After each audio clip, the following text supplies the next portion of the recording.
Hello everybody, welcome to today's show. My name is Spencer Walsh. Thank you so much for joining us here today. And on the show, we have a good one for you. As always, we're going to be starting off by breaking down this op-ed by Bloomberg Opinion's Carl W. Smith, home to some pretty good opinion Bloomberg has always been. No, that's a joke. But we're going to be talking about how, in his opinion, America should be a nation of renters, and how the features that made houses affordable and stable are coming to an end and a good investment, and why we should just say it's time to give up on the American dream and fork over all our money to private equity and BlackRock. So that'll be a lot of fun. But you're going to want to stay around for this, folks. Ethan Klein debating Steven Crowder with a shocking twist in the middle that we will play for you and react to you. You're going to want to stick around for that. It's great culmination of Steven Crowder finally being owned as the kind of little coward he is. It's definitely not a substance story, but it is very fun to see someone who is, as we talked about in past shows, an explicit racist get, a taste of his own medicine. Krysten Sinema also has a new op-ed defending the Senate filibuster, which has been slammed as delusional by people like Mondaire Jones. We're going to get into it today. Welcome to Newsflash. All right. We'll start with this very interesting article from Carl W. Smith. He is a tax foundation policy guy. So here's what he has to say here. Rising real estate prices are stoking fears that homeownership, long considered a core component of the American dream, is slipping out of reach for low-income and moderate-income Americans. And it's just really insane that, even it's almost past that point where people who are even in a pretty good position of wealth, but maybe a little bit younger, are having a tough time buying homes because just people don't, they don't have the credit, they don't have the long-term funds, and obviously prices are skyrocketing. The numbers paint a stark picture. After peaking at 69% in 2004, home ownership rate fell every year until 2016, where it was 64.3, its lowest level since the Census Bureau started keeping track in 1984. The rate rebounded in Trump's presidency, hitting 66% in 2020, but that trend's likely to be arrested by a housing market that's desperately short on supply and seeing month-over-month price increases greater than they were in the frenzied market of 2006. So again, nothing bad could happen from that, right? And I'm not necessarily even saying that he says nothing bad is going to happen from it, but just like when we have a market that's already accelerating to such an incredible high point, like we have to look at who exactly is kind of inflating this bubble. The process is painful, but it's not all bad. Slowly but surely, most Americans' single biggest asset, their home, is becoming more liquid. Call it the liquefaction of the U.S. housing market. Even in the best markets, single-family homes have historically been an extremely illiquid asset. Appraisals have to be made on an individual basis. Mispriced homes can sit on the market for months waiting for a potential buyer, only for that buyer's financing to fall through or something like that. Liquid assets, like publicly traded, so pretty much like it's not necessarily that critical, I think, to a lot of people that their home is liquefied, because they want to live in it. And, because they want to live in it, they want to be able to stay there. They want to be able to live comfortably and probably get into that home for a long period of time. I saw an interesting conversation about this yesterday, and granted, it did come from Twitter, but, I have to think about it, somewhat culturally. It was just kind of insane, one of those tweets is always going to promote an insane discussion, just a no-context picture of a child minor in, 1908 or something like that. And that obviously promotes a ton of political reactions from lefties saying, "Oh, this is the worst thing ever," and to right wingers being like, "This is when the kids had some drive and motivation. We got to be like them," And people are like, "That's what one person said."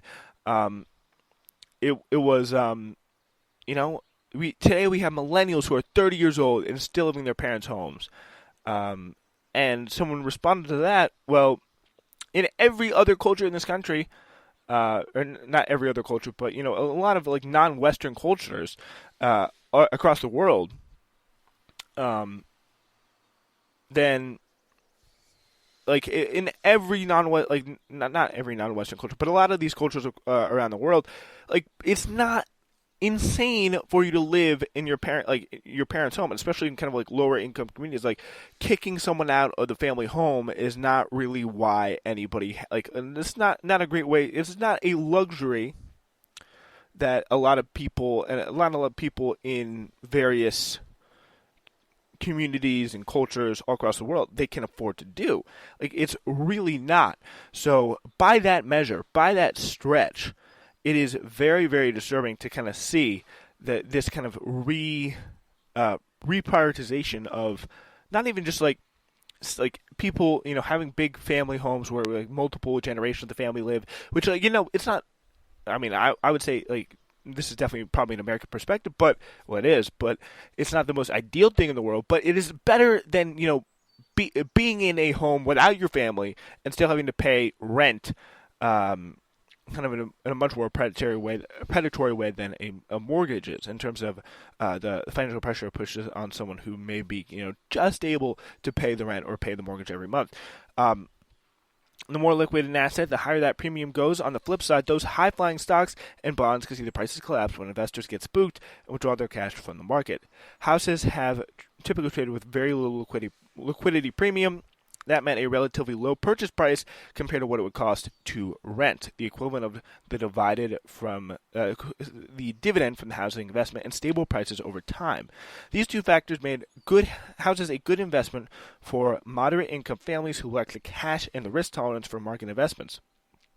And also, I think a lot of like wealthy families too. Like it made the American dream a lot more possible. And it is one of the important things here is, not just the cultural, but the economic value of a home. How much more likely you are to exceed if you have a piece of property that is your own and you build a home on it.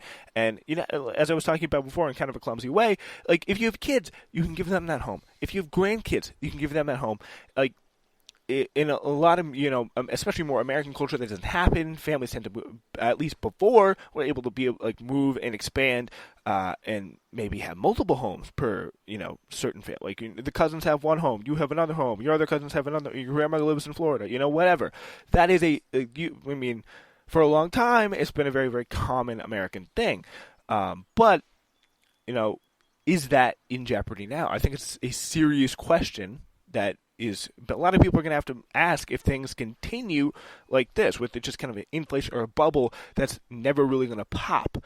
And what pretty much what's happening right now all across the real estate market is we have BlackRock and other people, kind of private equity, buying up these homes and then out competing a lot of people, normal people who want to get into the market, and just saying, we're going to buy these homes, and you can rent them for us if you really want them. Much more likely to see that, America is going to be a nation of renters.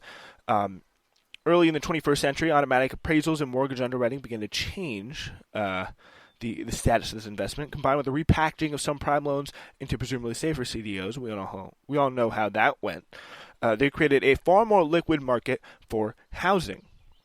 In response, housing prices soared and became more sensitive to the vagaries of the market. When investors split out of CDOs, buyer financing dried up and the whole housing market crashed. It may have seemed at the time like a failed experiment. Maybe the 2008 housing crash may have seemed like a failed experiment. But financialization has changed the housing market forever. So pretty much saying that what they did in the 2008 financial market cannot be changed. We're just going to continue down that same path. And there's nothing anybody can say, oh, no, I don't know, the government can do to stop that. We just have to go right back to having a housing market controlled by, the vagaries of the market, by whatever, the biggest titans on Wall Street want. And that is such a, scary, scary prospect down the road, because if you see something like this, happening, it really takes away not just the American dream, but the ability to, community building, all the things that Americans typically associate with the home. It is just a really scary, scary situation. So In my opinion, at least, America should not be a nation of renters. All right, in a minute, we're going to talk about Steven Crowder.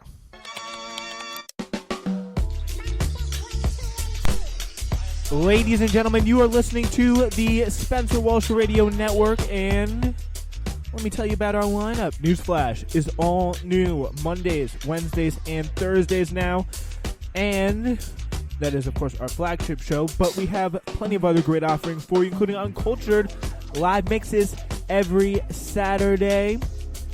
Perfect way to celebrate or get ready for the Saturday night. Have a good time. Tune in to the Spencer Walsh Radio Network for live broadcasts. And Hidden History is every Thursday now on the Spencer Walsh Radio Network. We got a banger new episode coming for you around midday or so tomorrow. So you have that to look forward to. Please support us. Listen to our podcast wherever. But when you do, please be sure to rate and review us, because that does help get the word out there. I'm sure you know the drill if you listen to podcasts. You know what to do. It's the Spencer Walsh Radio Network. Thanks so much for listening. Hidden History was a lot of fun this week. I think probably one of my more enjoyable episodes to do was the talking about the history of John Brown and everything that came, whatever happened there. His whole little situation up in Harper's Ferry. Whatever happened there. All right, so really interesting. This is, just to say a little bit of a caveat here, I'm aware this is not a very, substantive journalistic story, but it is a lot of fun to talk about because, you got H3 Productions here, kind of in a little bit of a social media spat with Steven Crowder, I think, relating to, healthcare, not healthcare, but following the guidelines of public health officials as it related to the coronavirus. And Steven Crowder, after years of ridiculously and comically ducking, by the way, for those of you who don't know, who didn't listen to our past shows, Steven Crowder, pretty much a far-right, I would argue, explicitly racist commentator. Sam Seder is kind of a left-wing, Bernie crack commentator, I don't know, whatever he would call himself, social democrat, whatever, who has been trying to debate Steven Crowder very unsuccessfully for years. H3 is kind of a more popular, mainstream, not at all really, political YouTuber who has been pushed by Crowder to debate him. And so we'll see how that process goes down right now. I won't delay any longer. Who is Sam Seder? Sam Seder is the host of a political left-leaning show called The Majority Report. Has 1 million subs. He's a big channel. Crowder famously backed out of a scheduled debate with Sam at Politicon, earning him the name Cold Feet Crowder at the behest of his dad. Sam secretly recorded the phone call with the organizer of the event, who exposed Crowder. Here's the call. Yeah, that's a real shame. I think you're bigger. Yeah, I don't know what his team is doing around him, and that's, just for me to speculate at this point. I don't know. He has a team? He has a whole team, and he won't do it? He can bring the team. I believe it's his father, but I can't confirm or deny that. By the way, everyone seems to be confirming that it's his dad doing all this shit behind the scenes somehow. So people speculate that he actually backed out of the debate because Sam is actually, an informed, good debater, and they were afraid that, Crowder would look like an idiot. And so he backed out at the last minute at the behest of his father. The thing is, he's happy to challenge me, somebody that has no political knowledge, very little. I don't spend my day talking and thinking about politics, nor am I a debater, nor am I, let's be honest, intelligent. So let's be honest. So with all that being said, we figured let's get someone who is familiar with the topics, who does spend their time thinking about politics, and who is, unlike me, smart. So we've got a little surprise for Steven Crowder. So let's all enjoy the debate. All right, so then they cut to the actual debate here. I'm really glad to have my next guest on the show, and I've always said this. I always respect people who enter into the arena. And we've had a lot of debates on this show, which is different from like a Change My Mind where we sit down and have conversations.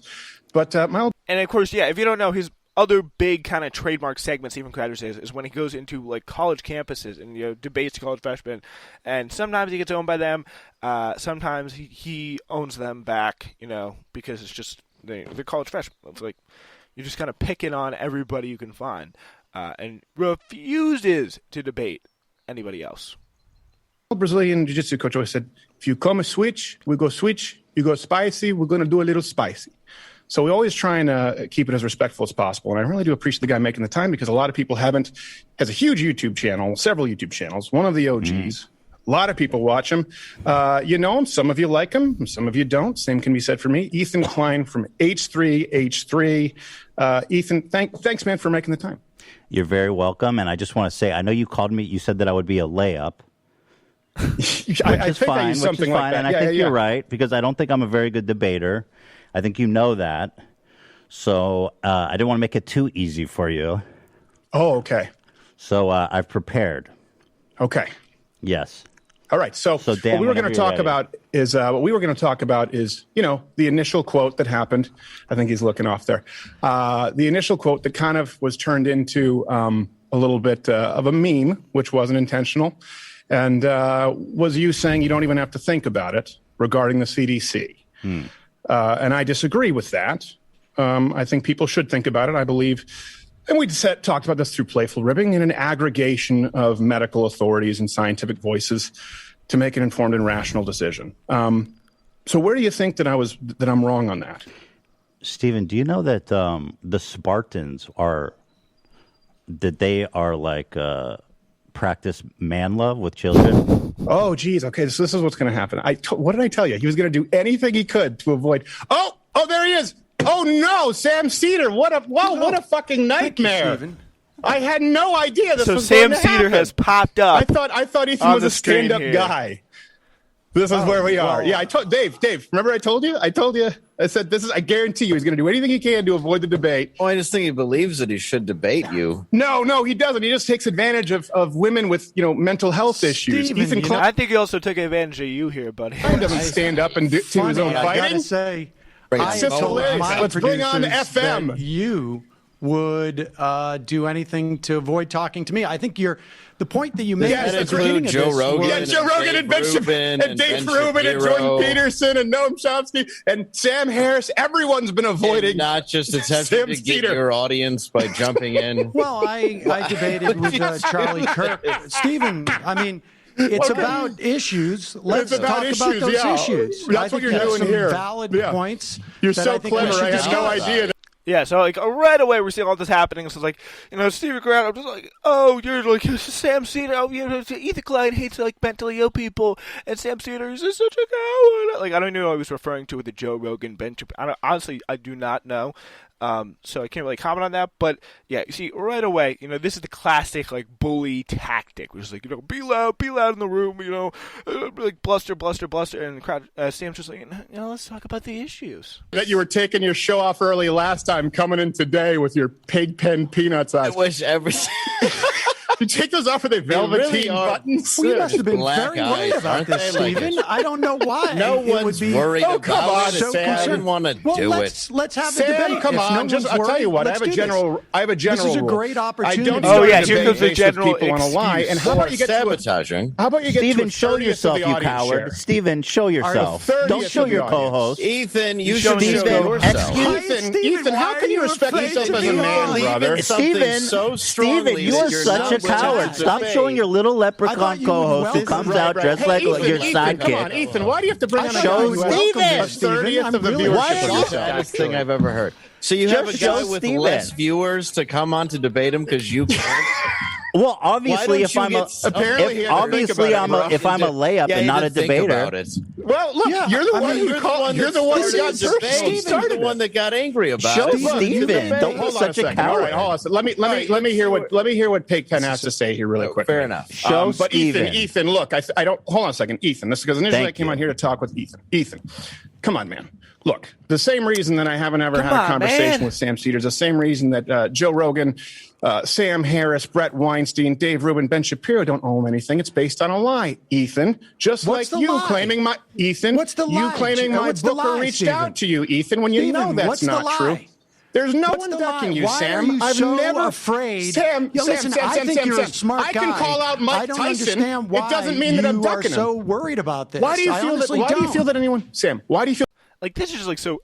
Oh, he has like a little bit less viewers than me. I don't even know if that's true. Probably is though. But oh, he's afraid. And then they literally have a complete audio recording of Crowder, backing at the last moment. That I don't think he's ever claimed that lady was like a fake Sam Seder employee that you heard there in the beginning. Who said, "Oh, it was his dad who said he didn't want to do it." His dad is probably back there in the scenes, being like, "Steven, get out of it. You have to get out of it, Steven. Come on, no."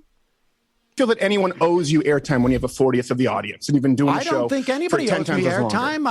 I think that Ethan has just given it to me. I didn't ask him for it, and Right. so No, you've been begging the for real it for a long question time is, with everyone Steven, bigger than why yourself. Are you so he found worried He about can't build an engaging with me? audience, and so what Why happens is are he you uploads so 15 worried about- times more, Do you think has your less than a audience 50th of the says- audience. Well, that's Do why you he think wants to that debate. your First it was the audience- 30th, the 40th, the Sam, you 50th. think- come on, your audience Yeah, cares yeah. that I only have 1 million subscribers and you have what, 6 or 7 million I think. subscribers? Let me answer. Can I don't answer your think question? they Can I do. answer your question? Can I answer your question? Do Sure. you want me to answer your question? My audience would say Sam who? Just like Joe Rogan's audience and Ben Well, now Shapiro's they and all Dave know Rubin. who I And am. now they You all know just who you introduced are me. because you had to Your shoehorn audience yourself into watches another coward show. College another students, show. every day that you do that, Why are change we- my Hold mind. on a second. Hold on they a second. don't know who those college This is another students lie. are. This is another lie. What possible Let me difference would let me it be? clarify, Sam. Let me clarify, Sam. The change my mind. Everyone knows on the show, right? Yes. We've had How did professors you know on the. I ended This is my what- show okay, he's not early gonna talk. last week, Stephen? If your audience Because doesn't you're even know an me, idiot, how and did you half of know your that? staff Do doesn't you watch like my you. show? Because I'm a diehard fan. Yes, it's because he's a diehard Well, fan. if you're a I've heard diehard of you, fan, but I just why- met you. why not Congratulations, have me Sam Seder's fan. and Stephen I'm just have a a huge conversation? fan. I will like- talk right now, about every the time I issues try and that you talk, you're want to talk interrupting, about, Sam. Stephen. Yeah, and Right Anytime now, you I'm present trying to talk with you. You're interrupting, You Sam. bombarded the show. Okay, You go ahead. bombarded my show under a false pretense. You claim that Bombarded? just like you claim that I ducked the debate with you under a false pretense. Have I ever? That is what the Politicon people told me. Oh, I is that played what they the told you? audio Well, of so it. you're just lazy Yeah. with your research? And if No, big tech what is more You continue research with the do I lie. need? They You need said to you were research to say, booked. did Stephen ever accept? They said you were Let me booked. explain to you. Let me explain They to you. said Let me you were explain. booked Hey, and that you whoa, dropped Sam, out and you literally had cold sweetheart. feet. Sam, fake stand-up comic who we can't find any footage about online. Let I'm me not finish. a stand-up comic. Oh, you're not? Okay, that makes sense because everything that I've seen is incredibly unfunny and unentertaining, Well, which may I'm explain not the a audience. stand-up Ironic, comic. irony alert, Stephen. Comedian. How much have you watched of my stuff, The Stephen, that irony you alert. think that your Sam, audience can I answer your wouldn't question? appreciate our discussing things? Samuel, can I answer your question? Yes. So you have gone on, you've done the same thing with other comments. Everyone has a bigger audience than you because you said, I want to speak with Steven Crowder. You believe that at some point there was some acceptance? When have I ever done a Politicon? Ever?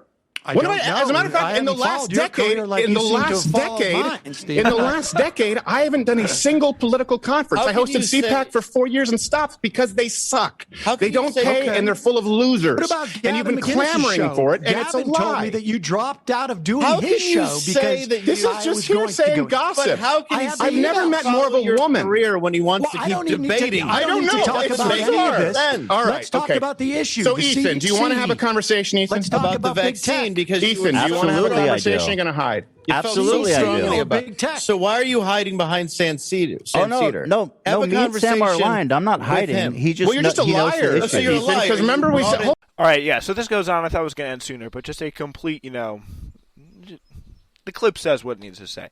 All right, let's move on now to our last story today. On the eve of Tuesday's vote to begin debate on the For the People Act, Democratic Senator Krysten Sinema published an op-ed defending the archaic procedural rule that Senate Republicans are expected to wield to tank the popular voting rights legislation. Headlined, "We have more to gain by ending the filibuster," Sinema's Washington Post piece regurgitate the well-worn argument that if we end the Senate 60-vote filibuster, everything's going to die, the Capitol will collapse into a pile of rubble, and our democracy will never be the same again. And another great one that she tries to say here is, this is kind of the Democratic scare tactic argument that, oh, yeah, we can't do anything, we can't get anything done because the Republicans are just too smart. They're going to beat us again at our own game. She says that eliminating the Senate 60-vote threshold would backfire on Democrats by leaving Republicans with fewer legislative obstacles next time they're in power.